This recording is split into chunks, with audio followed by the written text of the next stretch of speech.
a lot of people in this country are burdened by high levels of debt because of the student loans they've had to take out. And you said shortly before the election, quotes, "I will deal with it." What did you mean by "I will deal with it"? It was in the context of an interview with the New Musical Express and an interview I also did with the Independent, in which I pointed out there was a massive overhanging debt that many people dealt with.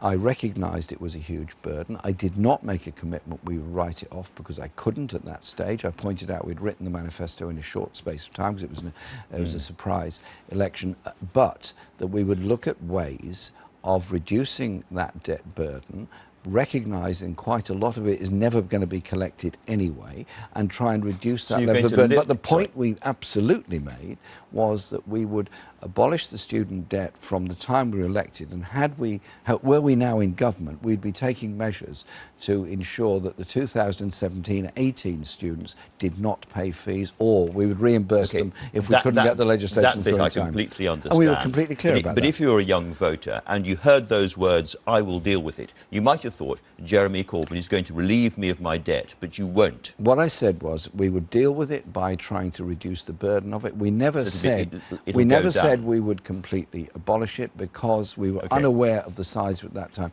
John McDonnell has established a working party to look at this policy, and we will be making a statement on it in the near future, which will set out what our plans are for the future.